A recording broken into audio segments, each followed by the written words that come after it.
This right here is the #1 reason to purchase a 2024 Toyota Grand Highlander Hybrid, though there are myriad others. Like a lot more. The missing piece of a jigsaw puzzle, this new Grand Highlander rounds out Toyota's extensive SUV lineup. From the popular RAV4 to the rugged 4Runner, Venza Hybrid to all-electric BZ4X, Land Cruiser to Corolla Cross, there's something for just about everyone, except Keith. He only drives brown, diesel-powered station wagons. Don't be like Keith. Now, the Grand Highlander fills a small but significant gap in this product range, the white space between the standard Highlander and the larger Sequoia. This SUV offers more comfort and cargo space than either of those, and with the Hybrid Max powertrain, like we have here, this thing packs a big punch as well.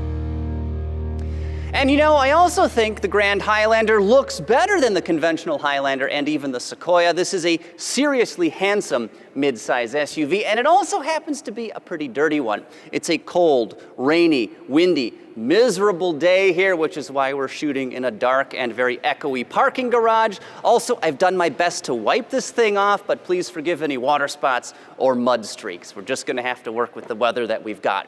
Anyway, handsome SUV, gigantic grille, just like you get on other modern Toyota and Lexus vehicles, so it does fit in with the company's broader lineup.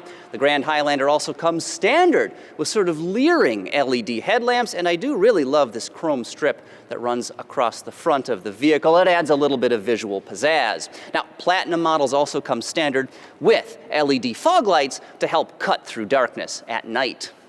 Moving rearward, you will notice this vehicle has podded side view mirrors, just like on the conventional Highlander, though there is one significant difference here. And if you recall, the regular Highlander has sort of a kick-up that runs through the back fender here, almost looks like a hockey stick, and that is absent on the Grand Highlander, and I actually think this vehicle looks much better in profile. Again, it is quite handsome. But moving to the back, this is where the action's really at. We've got standard LED taillights.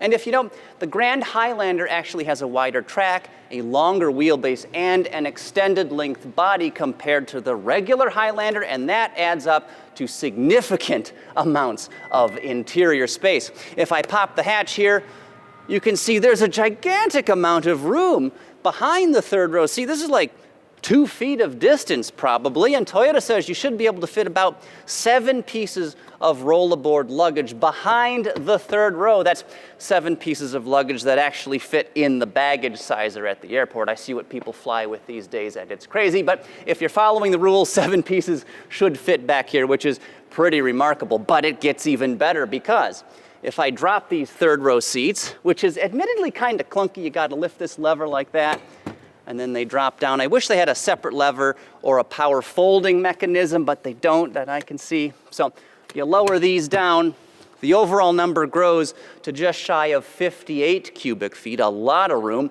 Then of course, if you do drop the second row buckets down, I'm not gonna do that right now, but if you fold those flat, the overall size of the cargo area grows to just shy of 98 cubic feet, which is actually more than you get in the larger Sequoia. Talk about a spacious mid-size SUV. This thing is pretty impressive.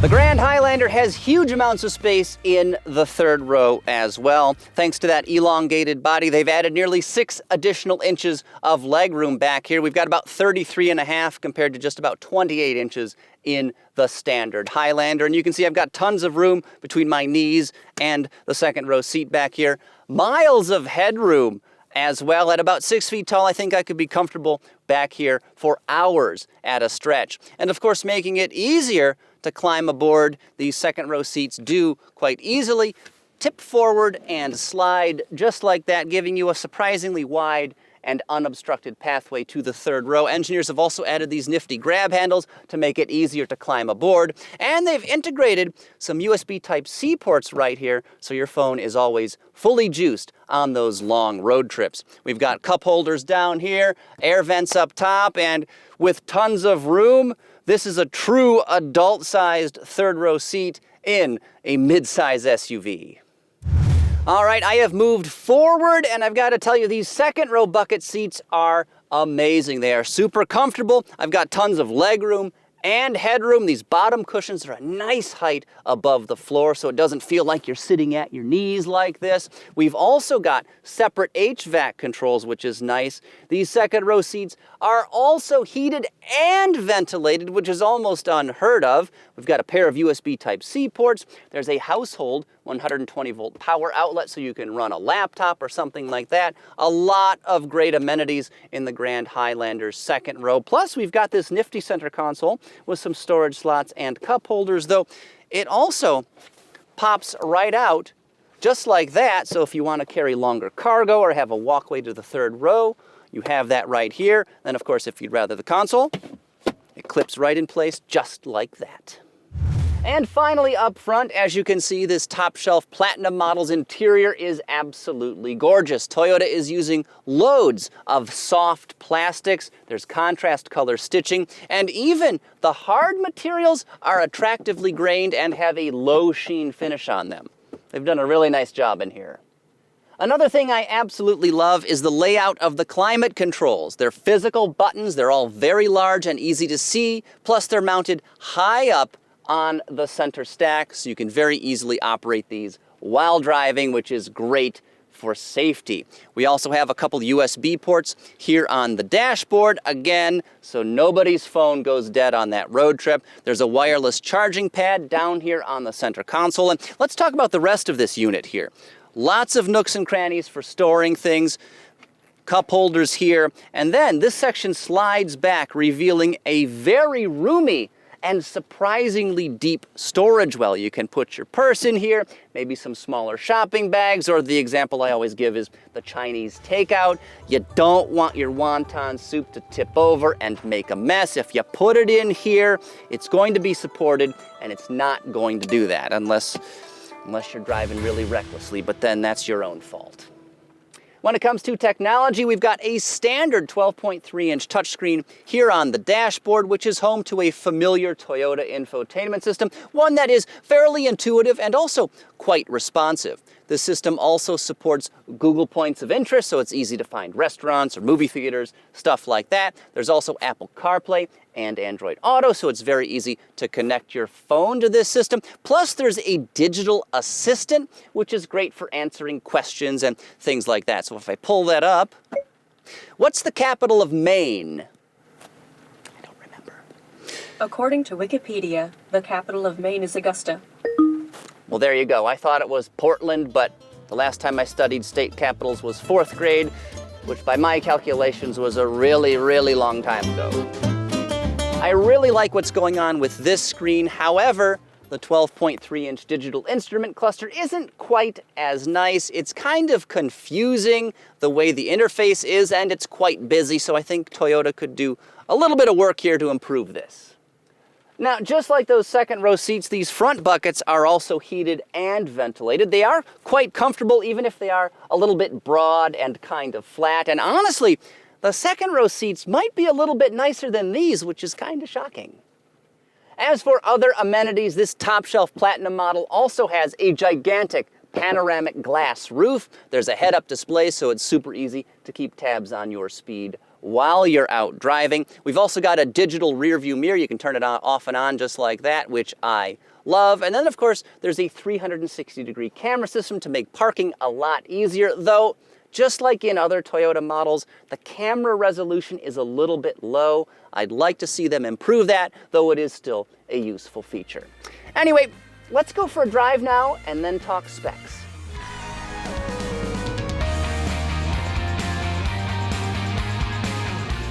The Grand Highlander is available in 3 different trim levels. There's XLE, Limited, and Platinum. Beyond that, you can also get this vehicle with 3 different powertrains, including 2 hybrids. And what we have here is the top-shelf Hybrid Max setup, and I'll tell you, it is very strong.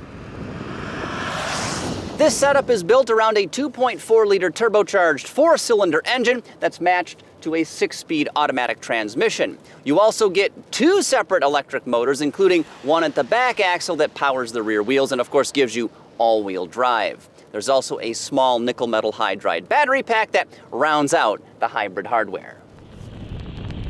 All told, this setup gets you 362 horsepower and 400 pound-feet of torque, numbers that deliver, frankly, pretty astonishing acceleration. This vehicle can go from 0 to 60 in an estimated 6.3 seconds, so I'll tell you, it feels even quicker than that when you stand on the accelerator pedal. Honestly, this thing moves extremely well for a vehicle that weighs more than 4,900 pounds.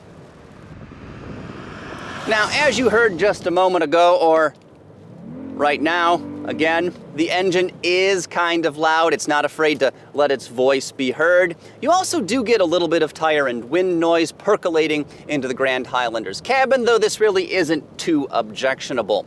As for fuel economy, expect 26 miles per gallon in the city, 27 highway, and 27 MPG combined. And in mixed use, I've been getting just about 27 and change, which really is not too bad, though it's down to roughly 24 since we've been shooting today, since I have been on the accelerator pedal a bit more than I normally would.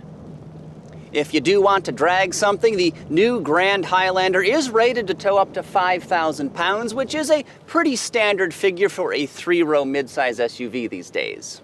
As for ride quality, it's very good. The Grand Highlander is supple but not sloppy. Likewise, the steering is quick and crisp, though it is pretty numb. You don't get much road feel at all coming up from those front tires. So overall, this SUV does feel agile, but it's not engaging.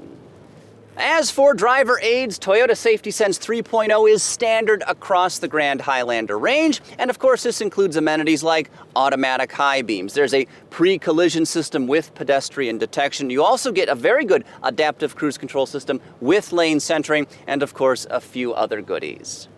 And the vehicle also comes with traffic jam assist, which works on limited access roadways at speeds up to 25 miles per hour. It should steer, stop, and accelerate the vehicle as dictated by traffic conditions, though it does require either a Drive Connect trial or subscription, so be aware of that.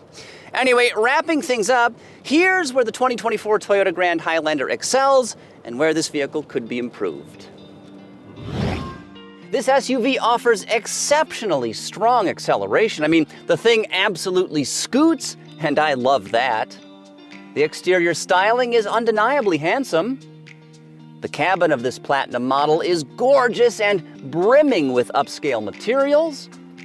And the Grand Highlander offers so much interior space, you almost can't believe it. As for downsides, the engine is not afraid to sing its lungs out. The steering is a bit numb. This Toyota is certainly not inefficient, especially for all the performance and capability it offers, but more miles per gallon would certainly be nice. And the Platinum trim is a wee bit pricey.